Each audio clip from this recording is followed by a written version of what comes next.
कहूँ कॉल। अस्सलाम वालेकुम, डॉक्टर सनिया Bashir here, consultant diabetologist and CEO of diabetes टेलीकेयर। कैसे हैं आप सब लोग? आज हम एक बहुत स्पेसिफिक टॉपिक आपके सामने लेकर आए हैं और वो है वर्ल्ड हार्ट डे की मुनासबत से, जो कि हर साल 29 सितंबर को सेलिब्रेट किया जाता है। लेकिन सितंबर की आमद के साथ ही बहुत सारे प्लेटफॉर्म्स पे और पूरी दुनिया में इसकी एजुकेशन और इसकी अवेयरनेस पे बातचीत शुरू हो जाती है।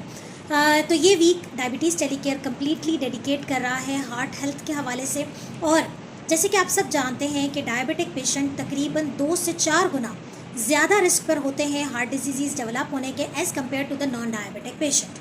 तो डायबिटीज़ अपने दिल को बीमारियों से कैसे महफूज रख सकते हैं, वो कौन सी ऐसी 7 इम्पॉर्टेंट बातें हैं अगर जिस पे हर डायबिटिक पेशेंट फॉलो करे तो वो अपने आप को दिल की बीमारियों से महफूज रख सकता है। तो ये वीडियो ज़रूर एंड तक देखिएगा और अगर आपको ये वीडियो पसंद आए तो इसे लाइक, शेयर और कमेंट करना नहीं भूलिएगा और हमारे चैनल को सब्सक्राइब ज़रूर कीजिए। जी हाँ, जैसे कि मैंने आपसे जिक्र किया कि जो शुगर के मरीज़ होते हैं उनके अंदर एक आम इंसान, एक सेहतमंद इंसान के मुकाबले में 2 से 4 गुना रिस्क डबल हो जाता है कि वो दिल की बीमारियों में मुब्तला हो जाते हैं। और ख़ास तौर पे जो टाइप 2 डायबिटिक पेशेंट्स होते हैं उनमें one of the reason for the mortality यानी कि डेथ होने का टाइप 2 डायबिटीज़ की वजह से it's because of underlying heart problem. ठीक है जी, तो अब सबसे पहले हम बात करते हैं कि हार्ट डिजीज़ किस किस्म की होती है, क्योंकि बहुत सारी बातें ऐसी होती हैं जो शायद एक आम इंसान को नहीं पता होती हैं। हार्ट डिजीज़ जो है वो 3 तरीके से होती हैं। नंबर 1, अल्लाह ना करे किसी का हार्ट फेलियर हो जाए। नंबर 2, फालिज का अटैक हो जाए। फालिज भी हमारे जो मेडिकल कैटेगरी में है वो हार्ट डिजीज़ में आता है। और नंबर 3, हमारी जो पूरे जिस्म की जो रगें हैं वहाँ पर कोई ब्लॉकेज आ जाए जिसकी वजह से आपके पाँव में और आपके हाथों में कोई ऐसा प्रॉब्लम क्रिएट हो जाए जिसे हम कहते हैं कि पेरिफ्रीज इन्वॉल्व हो जाती हैं। तीनों चीज़ों को थोड़ा ब्रीफली डिस्कस करते हैं और फिर बताते हैं कि कौन से डायबिटिक पेशेंट जो है वो एट रिस्क हैं ये तमाम चीज़ें डेवलप होने के। और फिर हम वो बात करेंगे कि आखिर वो कौन सी ऐसी 7 टिप्स हैं जिनको फॉलो करके हर डायबिटिक पेशेंट अपने आप को हार्ट प्रॉब्लम से बचा सकता है। तो जी हाँ, हम बात करते हैं कि कौन कौन सी हार्ट प्रॉब्लम्स हैं। Heart failure. हार्ट फेलियर क्या होता है कि जब शुगर बढ़ जाने की वजह से एक डायबिटिक पेशेंट जिसकी शुगर मुसलसल बढ़ी हुई रहती है, ये क्या होता है कि जब बढ़ती हुई शुगर या डायबिटीज़ के साथ लिंक्ड दूसरे रिस्क फैक्टर्स, जब ये तमाम चीज़ें इंसुलिन रेजिस्टेंस क्रिएट करती हैं तो ब्लड सर्कुलेशन में जो ब्लड की जो फ्लो है वो प्रॉपर नहीं होती है, जिसकी वजह से हार्ट के ऊपर लोड बढ़ जाता है। और जब हार्ट के ऊपर लोड बढ़ जाता है तो एक वक्त आता है, इनिशियली हार्ट जो है वो ट्राई टू, अल्लाह ताला ने हमारे जिस्म के हर ऑर्गन को, हर आज़ा को ये कैपेबिलिटी दी है कि वो मुश्किल हालात का मुकाबला करते हैं। एक वक्त तक वो अपनी कैपेबिलिटीज़ को बढ़ा देते हैं, लेकिन जब एक कैपेसिटी लिमिट से क्रॉस हो जाती है, डायबिटीज़ अनकंट्रोल्ड है, डायबिटीज़ से एसोसिएटेड दूसरे प्रॉब्लम्स जो है वो ओवरवेलम कर गए हैं तो हार्ट फेलियर हो जाता है। यानी कि दिल अपने काम करने की सलाहियत खो देता है, पंपिंग कैपेबिलिटी जो है वो उसकी लॉस हो जाती है और हार्ट फेलियर हो जाता है, जो यूजुअली हम जैसे आम नाम से जानते हैं कि हार्ट अटैक हो जाता है। या डायबिटिक पेशेंट्स अक्सर अंजाइना की शिकायत करते हैं। तो होता यही है कि जो भी ब्लड सर्कुलेशन होती है, एक बात मैं आपको थोड़ा सा कॉन्सेप्ट देती चलूँ कि हमारे जिस्म में जो खून की जो सप्लाई है वो मुख्तलिफ वेसल्स के थ्रू हो रही है, पाइपलाइंस है हमारे जिस्म में। अल्लाह ताला ने साफ़ खून ले जाने और गंदे खून को निकालने का एक पूरा जाल बिछाया हुआ है। तो बढ़ती हुई शुगर और उससे मुलाका मुख्तलिफ रिस्क फैक्टर्स क्या करते हैं कि सर्कुलेशन में प्रॉब्लम करते हैं, हार्ट की तरफ ब्लड जाने में ब्लॉकेज क्रिएट हो जाती है। जब ब्लॉकेज क्रिएट होती है तो हार्ट को लगता है कि ब्लड कम आ रहा है, वो क्या करता है, वो अपनी पंपिंग कैपेबिलिटी को बढ़ाता है और एक वक्त आता है कि हार्ट थक जाता है। या फिर उसकी कोई एक वेसल ब्लॉक हो जाती है और हार्ट में पंपिंग कैपेबिलिटी ज़्यादा होने की वजह से एक आम जो डायबिटिक पेशेंट है वो अक्सर चेस्ट पेन की कंप्लेन करता है और वो अंजाइना या हार्ट अटैक की तरफ चले जाते हैं, या मायोकार्डियल इन्फार्क्शन जिसे MI कहा जाता है या हार्ट अटैक कहा जाता है। तो this is one of the heart problem. Number 2 ये होती है कि CVA या स्ट्रोक या फालिज का अटैक, यानी कि वो रग, वो आर्टरी, वो वेसल, वो पाइपलाइन जो ब्रेन की तरफ ब्लड को सप्लाई करती है, बढ़ती हुई शुगर और उससे मुलाका दूसरे रिस्क फैक्टर्स की वजह से वो सर्कुलेशन, वो blood supply to brain block हो रही है, कम हो रही है। तो क्या होता है कि ब्रेन के एक हिस्से को जब ब्लड नहीं मिलता तो वो इन्फार्क्ट हो जाता है, यानी कि वो उसको ऑक्सीजन सप्लाई नहीं मिलती, वो जैसे एक इंसान, हम एक कॉमन सेंस की बात है कि न्यूट्रिशनल डेफिशिएंसीज हो जाती हैं तो कितने प्रॉब्लम होते हैं, इसी तरीके से ब्रेन को भी एक कंटिन्यूस ब्लड सप्लाई की ज़रूरत होती है। तो अगर ब्लड सप्लाई रिस्ट्रिक्ट होना शुरू होती है तो आहिस्ता आहिस्ता वक्त के साथ साथ, गुजरते वक्त के साथ साथ, एक बात हमेशा याद रखें कि diabetes is a progressive disease, और दूसरी बात भी याद रखें कि diabetes is a silent killer. इसीलिए बार बार कहती हूँ कि स्क्रीनिंग पे फोकस करें, बार बार कहती हूँ कि शुगर्स को कंट्रोल रखें। तो एक कार्डियोवैस्कुलर जो इशू है वो फालिज का अटैक हो जाना। तीसरी चीज़, हमारे पूरे जिस्म में जो चैनल्स बने हुए हैं, जो आर्टरीज बनी हुई है, अगर उनमें कहीं ब्लॉकेज आ जाए तो पाँव में दर्द शुरू हो जाता है, पेनफुल स्वेलिंग होती है, पाँव की स्किन स्वेलिंग हो जाती है, पाँव की स्किन का कलर चेंज हो जाता है, पाँव के टेम्परेचर्स रिड्यूस हो जाते हैं। अक्सर शिकायत करते हैं लोग हमसे, जो बड़ी उम्र के होते हैं, हार्ट पेशेंट्स होते हैं, उनको पता होता है, उनको डायग्नोसिस हुई हुई होती है, तो क्या होता है कि पाँव इतने सूजे सूजे होते हैं, उनका कलर जो है वो चेंज हुआ हुआ होता है, और पाँव हाथ लगाने पे इनके टेम्परेचर वेरिएशन होती है, तो बहुत ज़्यादा होता है या बहुत ठंडे पड़े हुए होते हैं पाँव। तो दीज आर द प्रॉब्लम्स जो कि रिलेटेड है डायबिटीज़ और हार्ट डिजीज़ से। अब सवाल ये है, अब आप ये नहीं कहिएगा कि डॉक्टर सनिया आप क्यों इतना डरा रही हैं। मैं डरा नहीं रही हूँ, मैं ये कह रही हूँ कि हम इन तमाम चीज़ों से डायबिटिक पेशेंट को बचा सकते हैं। लेकिन सबसे पहले मैं डिस्कस करूँगी कि आखिर वो कौन कौन से डायबिटिक पेशेंट हैं जो, अगर आपको टाइप 2 डायबिटीज़ डायग्नोस हुई है तो क्या आप रिस्क पे हैं कि इस तरह दिल की बीमारियाँ आपको हो सकती हैं।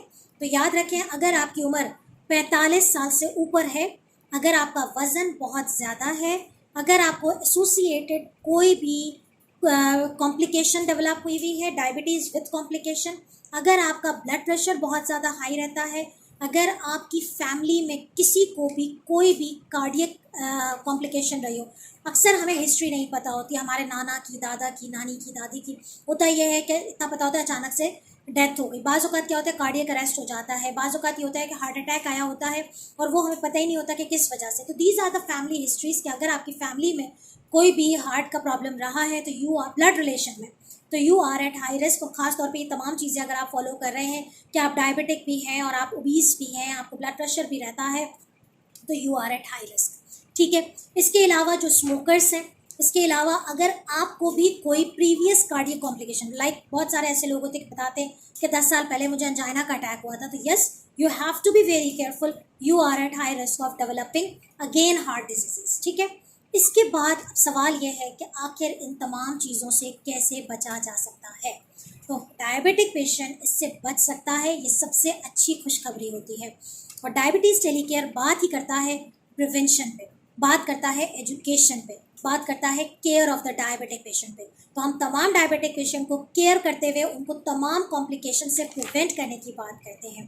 प्लीज़ मुझे ज़रूर कमेंट में बताया करें कि आखिर ये वीडियोज़ आप लोगों को किस हद तक अपनी शुगर को कंट्रोल करने में, अपनी शुगर पे काबू पाने में और अपनी शुगर को समझने में कैसे रोल प्ले कर रही है, मुझे ज़रूर बताइएगा। अब हम बात करते हैं उन 7 टिप्स के बारे में जो हर डायबिटिक पेशेंट को ज़रूर फॉलो करनी है ताकि वो आने वाली पेचीदगियों से और हार्ट डिजीज़ से अपने आप को बचा सकें। सबसे पहले आपने अपने HbA1c का गोल सेट करना है।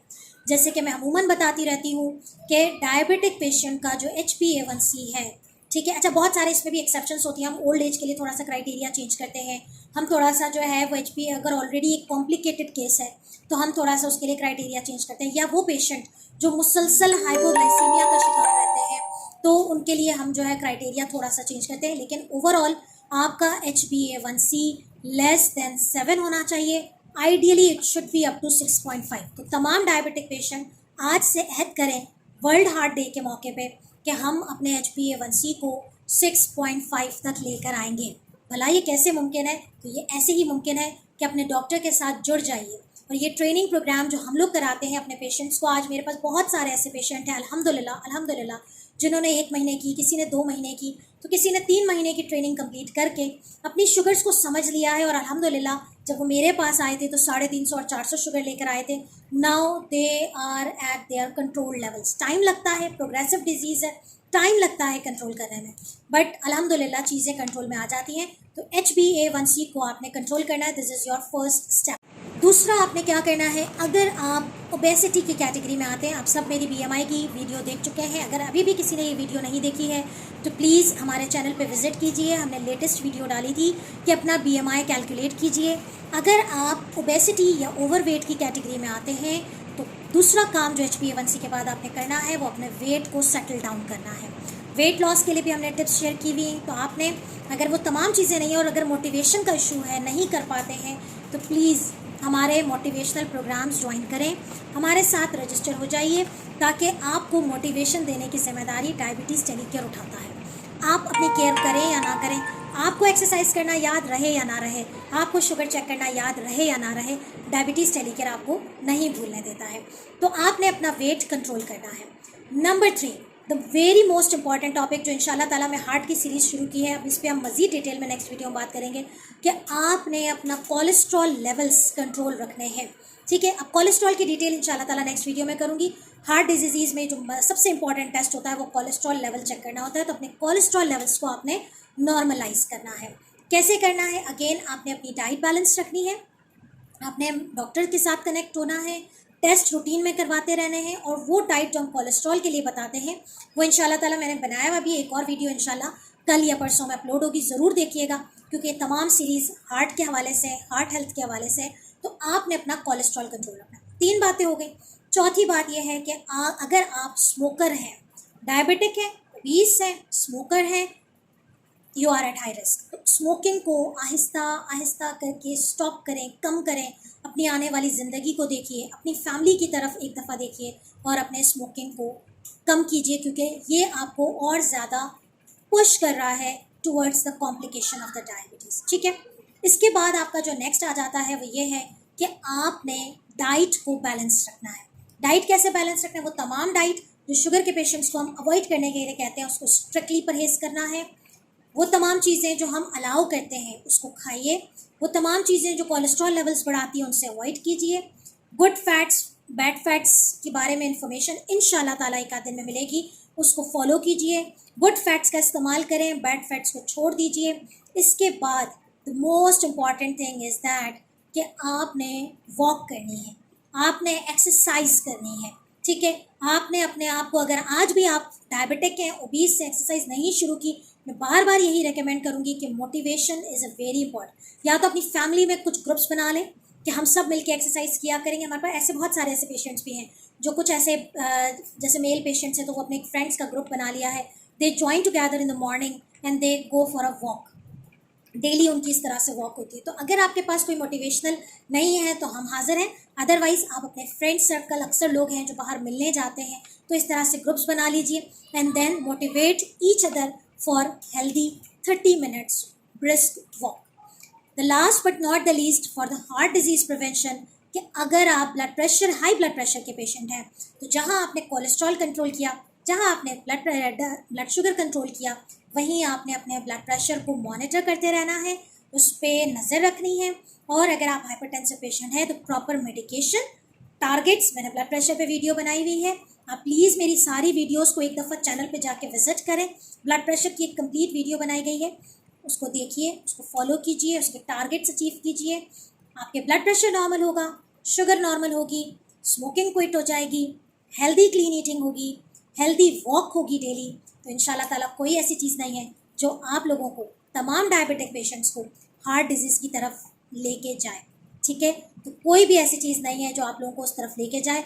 आप लोग खुद हैं इसके ज़िम्मेदार, और हम आपके लिए हैं मौजूद मोटिवेशन के लिए, जो कि आपको बचाने की तरफ जो है वो हम गामज़न हैं, ताकि आप तमाम लोग डायबिटिक पेशेंट, हार्ट डिजीज़ और कॉम्प्लिकेशन की तरफ जाने से बचाएं।